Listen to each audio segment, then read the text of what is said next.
Hello friends, I am Dr. Kalpana and the topic for today is cloning vector. Cloning vector की definition से पहले हम कुछ terms समझ लेते हैं। जैसे वेक्टर क्या करता है? कैरियर होता है। जैसे कि मलेरिया पैरासाइट आपने पढ़ा है, उसमें मॉस्किटो क्या करता है? वेक्टर का काम करता है। क्यों? क्योंकि ये मलेरिया पैरासाइट को, प्लाज्मोडियम को इन्फेक्टेड पर्सन से हेल्दी पर्सन में ले जाता है। तो वेक्टर माने कैरियर, और क्लोनिंग माने मेकिंग कॉपीज ऑफ इटसेल्फ। तो क्लोनिंग वेक्टर क्या होगा? जो अपनी कॉपी भी बना सके और वो कुछ चीज़ को कैरी भी कर सके। तो पहले हम एक समझ लेते हैं, बाद में हम डेफिनेशन पर आएंगे। मान लीजिए हमारे पास एक डीएनए है। डीएनए मतलब ये न्यूक्लियोटाइड का सीक्वेंसेस है, और इसमें हमने क्या किया है, हमें क्या करना है, इसमें हमें ट्रांसफ़र करना है। जेनेटिक इंजीनियरिंग या रिकॉम्बिनेंट डीएनए टेक्नोलॉजी में हम क्या करते हैं, एक डीएनए के पार्ट को दूसरे डीएनए में जोड़ देते हैं। एक ऑर्गेनिज से लेते हैं, दूसरे ऑर्गेनिज में जोड़ देते हैं। तो ये एक डीएनए है पूरा, और इसमें हमने रेस्ट्रिक्शन एंजाइम से कट लगा दिया, क्योंकि हमें इतना ही पार्ट इसका चाहिए। तो रेस्ट्रिक्शन एंजाइम के बारे में हम पिछले में पढ़ चुके हैं। तो यहाँ पे कौन सा रेस्ट्रिक्शन एंजाइम यूज़ होगा, ये डिपेंड करेगा कि इसमें न्यूक्लियोटाइड की सीक्वेंसेस क्या हैं। स्पेसिफिक रेस्ट्रिक्शन एंजाइम से हम इसको कट करेंगे। तो ये जो हमारा बन गया इतना पोर्शन, ये क्या हो गया? ये जो डीएनए का पार्ट हमने निकाल लिया, ये क्या है? हमारा डीएनए ऑफ इंटरेस्ट है। मतलब हमको यही जो है इंसर्ट करना है दूसरे डीएनए में। तो हम इसके लिए क्या कर सकते हैं? इसके लिए हम ये कर सकते हैं कि ये एक वेक्टर, एक और डीएनए लेंगे, जैसे कि मान लीजिए ये सर्कुलर डीएनए हम ले रहे हैं।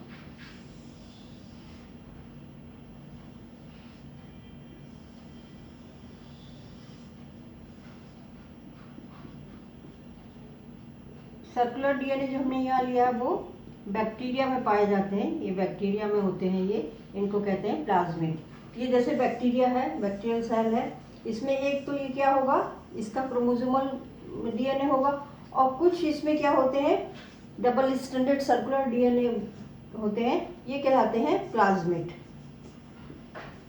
ये बहुत अच्छे वेक्टर का काम करते हैं। तो यही हमने यहाँ पे ले लिया। यहाँ पे हमने क्या लिया? प्लाज्मिड ले लिया है। ये क्या है? Extra chromosomal bacterial double helical double stranded circular DNA. और इनकी खास बात क्या है कि irrespective of the chromosomal DNA ये अपने को रिप्लिकेट करते रहते हैं। जब क्रोमोसोमल डीएनए रिप्लिकेट होगा तब तो ये होंगे ही होंगे, लेकिन बिना उसके भी, ये बिना सेल डिवीजन के भी ये अपने को रिप्लिकेट कर सकते हैं। अब हम क्या करेंगे, ये क्या हो गया?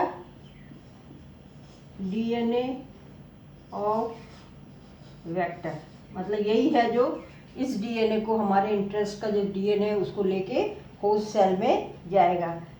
ये प्लाज्मिड भी हो सकते हैं, बैक्टीरियोफाजेस भी हो सकते हैं, पर इसमें हम केवल प्लाज्मिड ही पढ़ रहे हैं।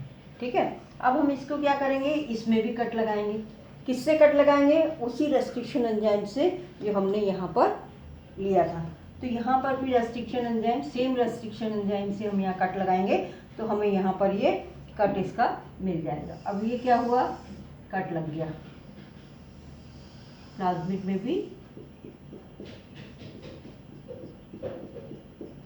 कट लग गया, और हमारे पास क्या है? ये उसी रेस्ट्रिक्शन एंजाइम से कटा हुआ ये डीएनए ऑफ इंटरेस्ट है, जिसको हमें इसमें जोड़ना है। अब क्या हो सकता है? एक तो ये हो सकता है कि ये डीएनए इसमें जुड़ जाए, जो कि हमें चाहिए। तो हमें क्या मिल जाएगा? ये प्लाज्मिड है, इसमें हमें जो हमारा डीएनए ऑफ इंटरेस्ट है वो इसमें जुड़ गया। ये पूरा न्यूक्लियोटाइड के सीक्वेंसेस ही हैं, लेकिन ये जो रेड से दिखाया है ये क्या है, ये इस वाले डीएनए से इसमें जुड़ गया। इस प्रोसेस को क्या कहते हैं, ट्रांसफॉर्मेशन।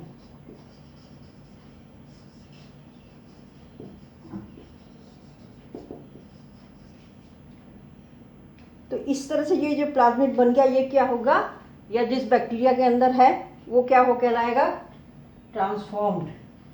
ये जो है ट्रांसफॉर्मेंट, हम ये टर्म यूज करेंगे आगे, तो ये समझ में आ जाना चाहिए कि ट्रांसफॉर्मेंट यूज कर रहे हैं, इसका मतलब वो है ये प्लाज्मिड या बैक्टीरिया जिसमें कि फॉरेन डीएनए जुड़ा हुआ है। या ये हो सकता है, ऐसा भी हो सकता है कि ये यहाँ पे ना जुड़े, बल्कि इसके दोनों एंड्स ही आपस में क्या हो, जुड़ जाएं, क्योंकि ये तो स्टिकी एंड है ही, ये आपस में जुड़ सकते हैं, डीएनए लाइगेज इनको जोड़ सकता है। तो ये फॉरेन डीएनए को ना ले जाके बल्कि क्या होगा, अपने ही ये वापस एंड्स को जोड़ लेगा। तो इसमें हमारा फॉरेन डीएनए नहीं गया है, फॉरेन डीएनए नहीं गया है, तो ये कहलाएंगे नॉन ट्रांसफॉर्मेंट।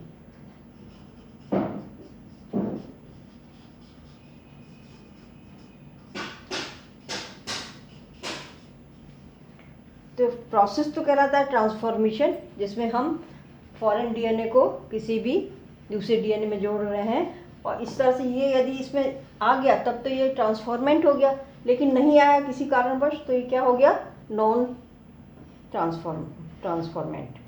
अब क्या था, ये जो हमने डीएनए ऑफ इंटरेस्ट काटा था, इसको हम डायरेक्ट जो है किसी भी होस्ट सेल में एंटर नहीं करा सकते। मान लीजिए बैक्टीरियल सेल है जिसमें हमको इसको एंटर कराना है, तो ये तो इसका ये क्रोमोसोमल वो है और इसमें प्लाज्मिड्स भी हैं, लेकिन इसको हम इसके अंदर एंटर नहीं करा सकते। क्यों? क्योंकि इसके अंदर न्यूक्लियस एंजाइम्स होते हैं जो कि डीएनए को काट देते हैं, इसलिए यहाँ पर ये डायरेक्ट नहीं जा सकता। लेकिन ये जो बना हमारा ट्रांसफॉर्मेंट, ये इसके अंदर आसानी से जा सकता है, क्योंकि प्लाज्मिड तो इसी का, प्लाज्मिड इसमें होते ही हैं, तो इसको जाने में कोई दिक्कत नहीं आएगी। ये क्या है, ये क्रोमोसोमल डीएनए है,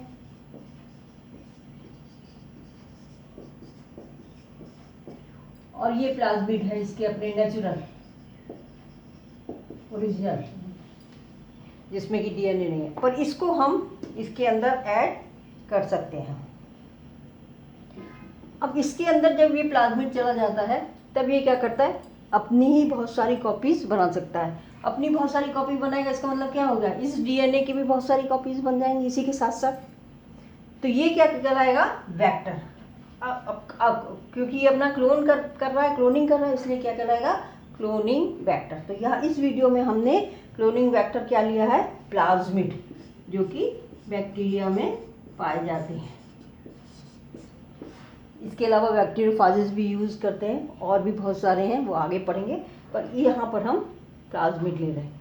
तो इस तरह से हमने डीएनए ऑफ इंटरेस्ट कहाँ भेज दिया, होस्ट सेल में। ये होस्ट सेल है जहाँ पर हमें ये वाला डीएनए या जीन चाहिए था, ये है host cell.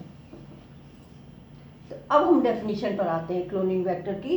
Cloning vector is a DNA molecule, ये क्या है, DNA molecule that can carry foreign DNA segment inside the host cell. ये इसको लेके कहाँ जा रहा है, होस्ट सेल में जा रहा है, एंड रेप्लिकेट्स देयर, वहाँ पे क्या करता है, अपने को रेप्लिकेट करता है, making many copies of itself along with the DNA of our interest. अपनी कॉपी बहुत सारी बनाएगा और उसके साथ साथ ये डीएनए की भी बनाएगा जिसका हमें जिसकी कॉपियाँ चाहिए। तो इस तरह से क्या होता है, ये ट्रांसफॉर्मेशन हो जाता है, या इसको कह सकते हैं हम डीएनए रिकॉम्बिनेशन, या ये जेनेटिक इंजीनियरिंग है। तो इस डीएनए में एक जीन भी हो सकता है, एक से ज़्यादा भी जीन हो सकते हैं। तो अब ये डेफिनेशन आपको क्लियर हो गई होगी क्लोनिंग वेक्टर की, कि क्लोनिंग वेक्टर क्या है, डीएनए मॉलिक्यूल है, may be in the form of plasmid, may be in the form of bacteriophages और अदर एनी अदर सेगमेंट, लेकिन इसमें हम अपने जीन ऑफ इंटरेस्ट को ऐड कर सकते हैं, और ये वेक्टर ये होस्ट के अंदर जाके अपने को मल्टीप्लाई करता है, बहुत सारी कॉपीज बनाता है, और जो इसमें डीएनए हमने ऐड किया है उसकी भी उतनी ही कॉपीज वहाँ बन जाती हैं। तो इसका ये फ़ायदा होता है कि जो डीएनए हमने इसको मल्टीप्लाई भी कर लिया और हमने होस्ट सेल के अंदर भी उसको पहुँचा दिया, इसीलिए इसको कहते हैं क्लोनिंग वेक्टर। अब क्लोनिंग वेक्टर हर एक नहीं होता, उसकी कुछ कैरेक्टरिस्टिक्स होनी चाहिए। तो क्या कैरेक्टरिस्टिक्स होनी चाहिए किसी भी डीएनए मॉलिक्यूल को क्लोनिंग वेक्टर की तरह काम करने के लिए? क्या कैरेक्टरिस्टिक्स हैं?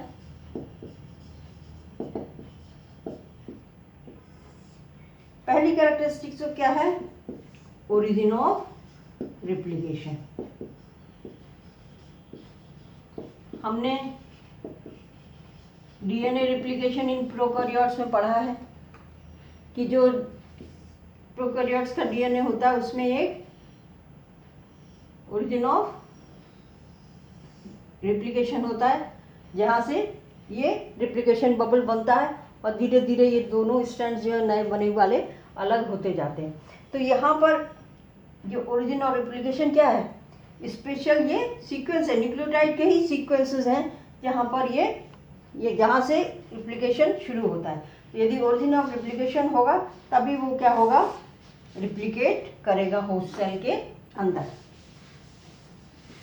दूसरी कैरेक्टरिस्टिक्स जो आती हैं, या उससे पहले हम जो इसकी कैरेक्टरिस्टिक्स हैं उसको समझने के लिए हम एक प्लाज्मिड को स्टडी कर लेते हैं, बताते जाते हैं कहाँ पर क्या चीज़ है। और ये प्लाज्मिड कौन सा है?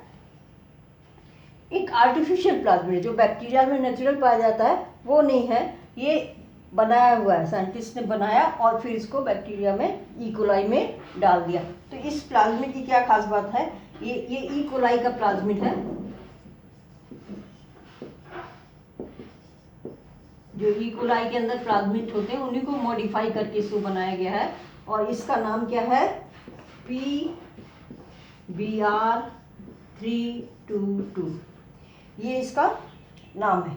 यहाँ पे P किस क्या सिग्निफाई करता है? प्लाज्मिड, प्लाज्मिड है ये। B इज फॉर बोलीवर, ये साइंटिस्ट हैं जिन्होंने इसको आर्टिफिशियल प्लाज्मिड को बनाने में काम किया था, ओलिवर। और ये है R इज फॉर रोड्रिग्स।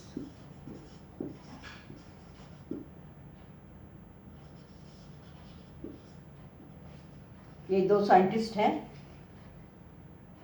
इन्होंने ये बनाया था। और 322 ये नंबर क्या डिनोट करता है?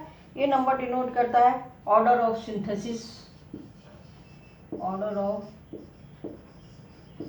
Synthesis in the same lab. Scientist जब एक्सपेरिमेंट करते हैं तो बनाते जाते हैं, प्लाज्मिड बनाते जाते हैं। तो जब 321 बन चुके थे उसके बाद ये बना, इसलिए इसका नाम क्या है? 322।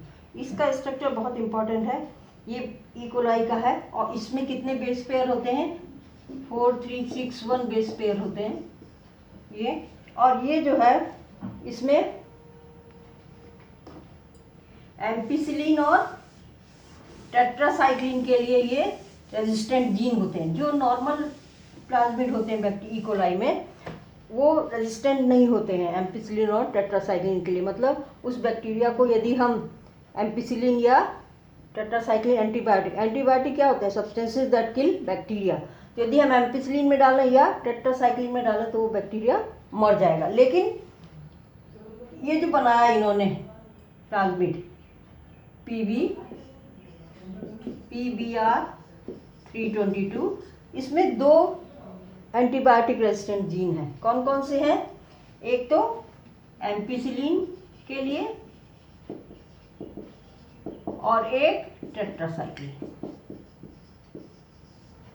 मतलब यदि ये इस प्लाज्मिड को एम्पिसिलिन में डाल दें या उस टेट्रासाइक्लिन में डालें तो ये बैक्टीरिया नहीं मरेगा। और दूसरी चीज़ इसकी खास बात क्या है कि इसके रेप्लिकेशन करके 10 से 20 कॉपीज ये अपने को बना सकता है। तो इस तरह से ये आर्टिफिशियल प्लाज्मिड बनाया गया, जो बैक्टीरिया ई कोलाई का प्लाज्मिड थे उनको चेंज करके। तो इसमें अब कौन कौन से सेगमेंट्स हैं या साइट्स हैं ये देखते हैं और उनका यूज़ क्या है।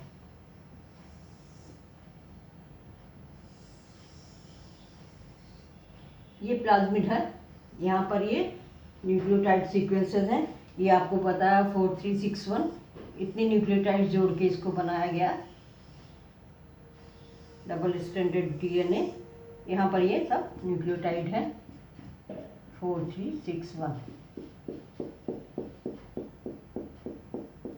अब हमने पढ़ा कि इसमें एक ओरिजिन और डुप्लीकेशन होना चाहिए।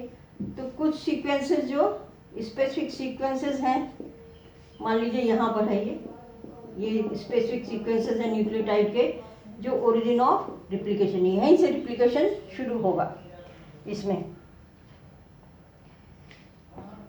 फिर क्या है इसमें,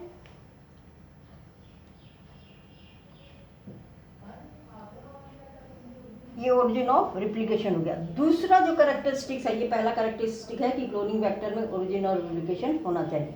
दूसरा कैरेक्टरिस्टिक क्या है कि इसमें सेलेक्टिव मार्कर होना चाहिए। सेलेक्टिव मार्कर का मतलब क्या है?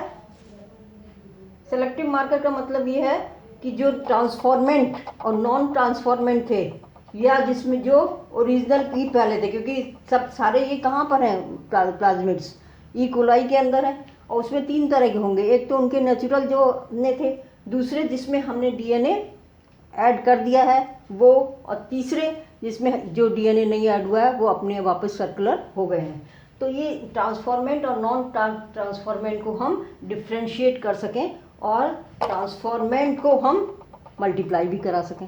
तो इस तरह की चीज़ें जो होंगी, जो साइड्स होंगी, उनको हम कहेंगे सेलेक्टिव ट्रांसफॉर्मेंट। इसमें क्या है कि इसमें एंटीबायोटिक रेजिस्टेंट जीन होते हैं। एक तो इसमें यहाँ पर होगा, मान लो ये है, यहाँ पर ये जीन रेजिस्टेंट है किसके लिए? Antibiotic tetracycline. टेट्रासाइक्लिन रेजिस्टेंस के लिए ये डीएनए है, इतना पार्ट है। और एक इसमें होता है एम्पिसिलिन के लिए, ये साइंटिस्ट ने ही डाले हैं। ये है एम्पिसिलिन रेजिस्टेंट जीन। तो ये डीएनए न्यूक्लियोटाइड जो है ये टेट्रासाइक्लिन रेजिस्टेंट, मतलब इसको यदि हम डालेंगे टेट्रासाइक्लिन में तो ये मरेगा नहीं, और यदि एम्पिसिलिन में डालेंगे तब भी नहीं मरेगा, क्योंकि दोनों के ये जीन्स इसमें हैं। लेकिन नॉर्मल ई कोलाई जो होते के प्लाज्मिड जो होते हैं नेचुरल, वो दोनों उसमें ये जीन्स नहीं होते, इसलिए वो उसमें किल हो जाते हैं। अब क्या होता है, तीसरी चीज़ क्या होगी? तो यहाँ पे सेलेक्टिव मार्कर क्या हो गए? ये वाले टेट्रासाइक्लिन रेजिस्टेंट जीन और एम्पिसिलिन रेजिस्टेंट जीन। कैसे हम करेंगे इसको हम अभी बाद में देखेंगे। तीसरे कैरेक्टरिस्टिक्स हैं cloning sites. Cloning sites for restriction enzyme. यदि हमें इसमें डीएनए ऐड करना है, इसका मतलब क्या हो गया? इसको हमें कट करना पड़ेगा, क्लीव करना पड़ेगा। क्लीव किससे करते हैं? रेस्ट्रिक्शन एंजाइम स्पेसिफिक होते हैं, उनको कोई भी रेस्ट्रिक्शन एंजाइम हर कहीं भी ये क्लीव नहीं कर सकता, उसको वही पर्टिकुलर स्पेसिफिक न्यूक्लियोटाइड सीक्वेंसेस मिलने चाहिए। तो इस तरह से बनाया गया कि यहाँ पर तो एक है WAMH1, इस रेस्ट्रिक्शन एंजाइम को यूज़ करेंगे तो इसको ये यहाँ पर क्लीव करेगा, मतलब टेट्रासाइक्लिन वाले जीन में क्लीव करेगा। और दूसरा जो है वो है SEL1, ये रेस्ट्रिक्शन एंजाइम है, इसको ये यहाँ से क्लीव करेगा। ये दोनों रेस्ट्रिक्शन एंजाइम की क्लीवेज साइट जो है वो कहाँ पर है? टेट्रासाइक्लिन रेजिस्टेंट जीन्स में। और इसमें जो है यहाँ पर एक है PVU1 के लिए और एक है PST1 के लिए। मतलब यदि हमें ये दोनों रेस्ट्रिक्शन एंजाइम यूज़ करने हैं तो यहीं पर ये क्लीव करेगा। और यहाँ पर ये जो है मल्टी क्लोनिंग साइट है, मतलब बहुत सारे एंजाइम्स यहाँ पर काम कर सकते हैं, क्योंकि उनके जो स्पेसिफिक रिकॉग्निशन साइट्स हैं वो यहाँ पर हैं। उसमें कौन कौन से? एक तो बहुत कॉमन है EcoR1, दूसरा है ये दूसरा रेस्ट्रिक्शन एंजाइम जो यूज़ यहाँ पर कर सकते हैं वो है CLE1, और तीसरा है HIND3।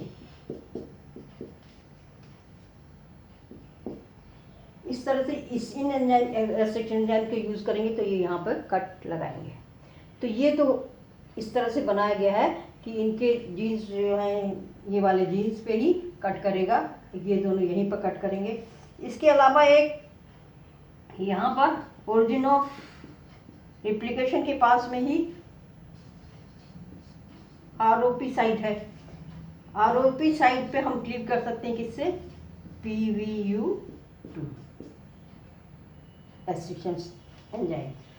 रिप्रेशर ऑफ प्रमोटर माने क्या होगा, ये किसको कंट्रोल करेगा, ओरिजिन ऑफ रिप्लिकेशन को।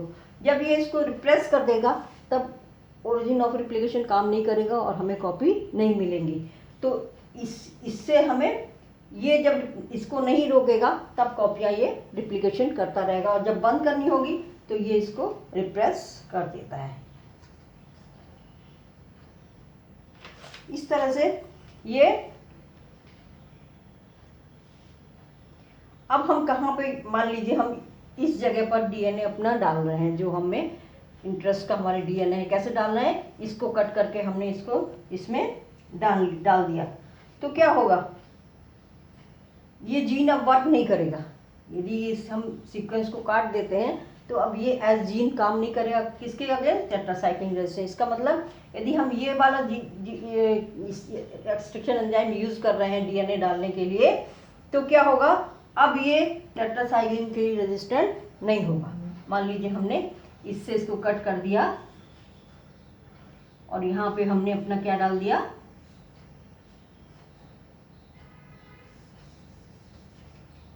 हमारा जो डीएनए ऑफ इंटरेस्ट है, जिस डीएनए को हमें ऐड करना है उसको हमने किस जगह डाला, BM1 से रेस्ट्रिक्शन एंजाइम से काट के हमने इसको डाल दिया।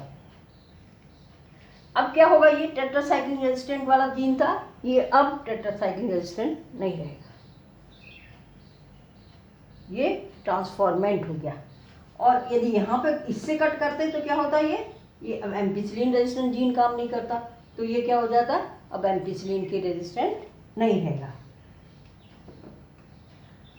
अब हमने जो ये पढ़ा था सेलेक्टिव मार्कर, ये कैसे यूज हो रहे हैं इसको बताते हैं।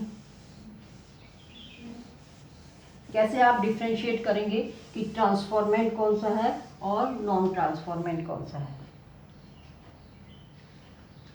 अब हमारे पास 3 तरह के हैं।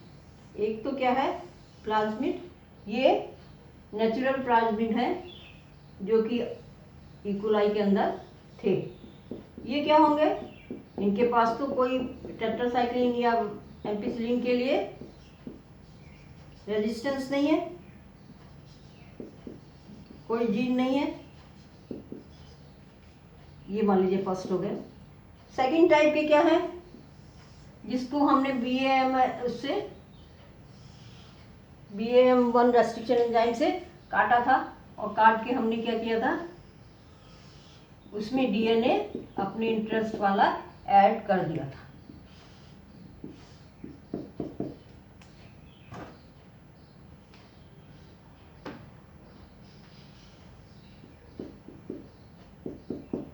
तो अब ये क्या होगा, टेट्रासाइक्लिन के लिए रेजिस्टेंस नहीं होगा, लेकिन एम्पिसिलिन के लिए क्या रहेगा, रेजिस्टेंट रहेगा, क्योंकि ये वाला हमने काटा नहीं है। तो ये हो गया सेकंड टाइप का, मतलब ये ट्रांसफॉर्मेंट है। और तीसरे टाइप का क्या है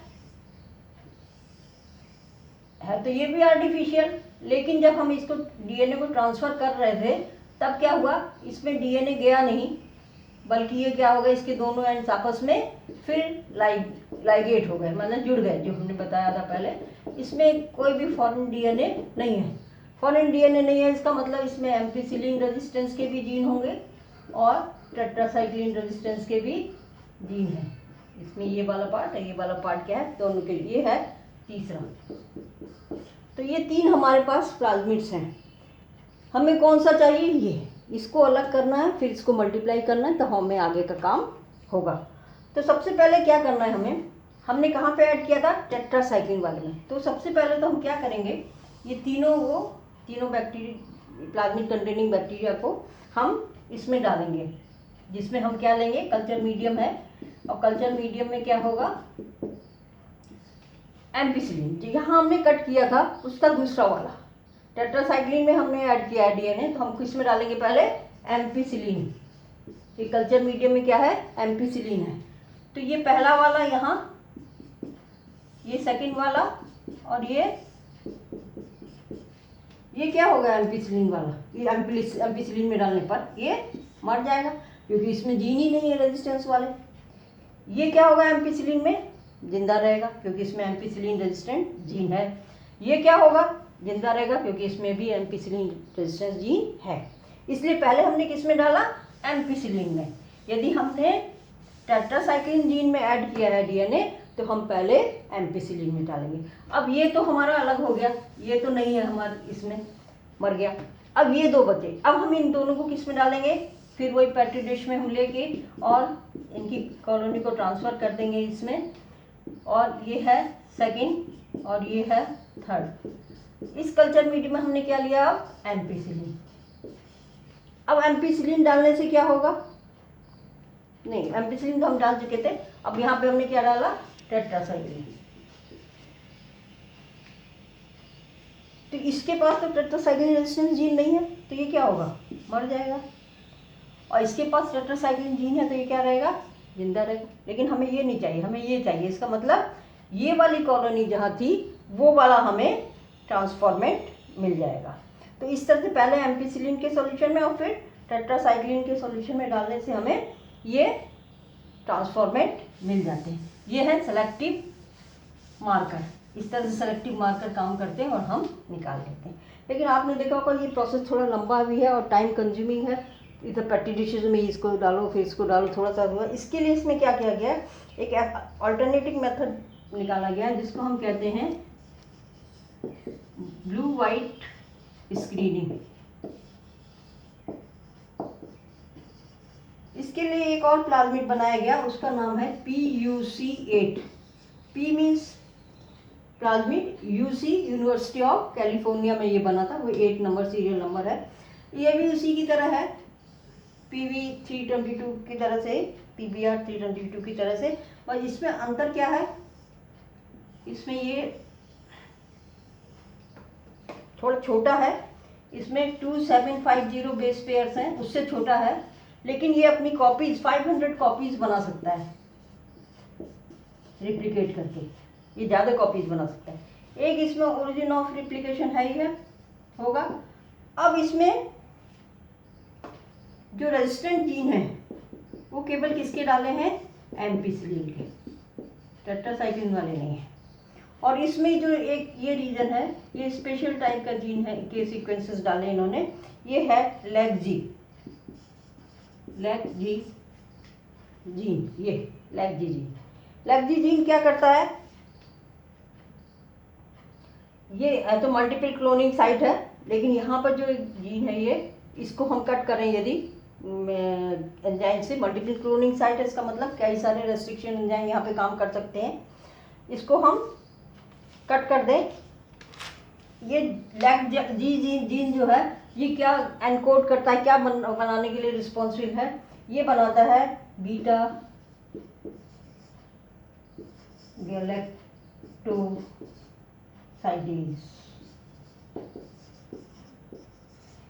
जो जीन्स होते हैं वो ट्रांसक्रिप्शन करके फिर प्रोटीन बनाते हैं, प्रोटीन से एंजाइम बनते हैं। तो ये जो जीन है LAGG जीन, ये बीटा गैलेक्टोसाइडेज बनाने के लिए रिस्पॉन्सिबल होता है। और यदि बीटा गैलेक्टोसाइडेज बनेगा और इसको हम एक खास सॉल्यूशन में, क्रोमोग्राफिक जो है सॉल्यूशन होता है GGAL, आर्टिफिशियल सॉल्यूशन है ये भी, इसको इसमें डाल दें तो ये इसको क्या करता है, ब्लू कर देता है।